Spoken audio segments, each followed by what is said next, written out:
அதெல்லாம் பார்த்தீங்கன்னா ரொம்ப சங்கடம்.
ஐயா, என் பேர் பாலமுருகன். நான் கண்டமூர் கிராமத்தில் இருக்கேன்.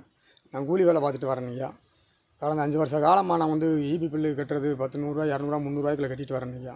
போன மாதத்தில் வந்து ஒரு ஏசி எடுத்தேன் ஐயா. அந்த ஏசியை வந்து 2500 பில்லு போட்டாங்க கண்டமூர் இபி ஆஃபீஸ்லேருந்து. இந்த மாதத்தில் பார்க்கும்போது 17500 போட்டுருக்காங்க ஐயா. 17500 பார்த்த சருக்கு என் மன உளைச்சல் ஆகிட்டாங்க. நான் 12 சமத்துக்கு வேலை பார்க்குறேன். என்னால் வந்து 5000 யார்ட்டையும் கடை வாங்கி நாளை கட்டி என் பிள்ளைய நான் பார்க்க செய்ய முடியாது. இதை வந்து இங்கே இபி ஆஃபீஸில் கேட்குறேன். நீ வயரிங் எல்லா வயரிங் பிரித்து உங்கள் வயரில் மிஸ்டேக் இருக்குன்னு சொன்னாருங்க. எல்லா வேலையும் பார்த்தனுங்கய்யா. எல்லா வேலையும் பார்க்கும்போது என் தரப்புலேருந்து எந்த மிஸ்டேக்குங்கிறானுங்க. வயரிங் யாராக கூட்டம் வந்து மோட்டருக்காரை கூட்டம் வந்து சரி பண்ணி எல்லாத்தையும் பார்த்தனுங்க. என் தரப்பு எந்த இதுங்க கிடையாது. இவர் வந்து மீட்டரை மாய்த்தரம்னு கேட்டானுங்கய்யா. மீட்டரை மாய்த்தரம் கேட்டதுக்கு இல்லை, நீ இபி நீ முதல்ல கரண்ட் பிள்ளை கட்டு 15ஆம் தேதி நீ கரண்ட் பிள்ளை லாஸ்ட் தேதி நீ கெட்டாண்டா ஃபீஸ் கட்ட அவனுக்கு பிடிக்கிறேன்னு சொல்லி கண்டமனூர் இபி ஆஃபீஸ்லேருந்து எனக்கு உமர் பேர் ஜேஇ உமர், ஏஇ ஜெயக்குமார், இந்த 2 பேர் என்னை மனவசலுக்கு ஆளாக்கி விட்டாங்க.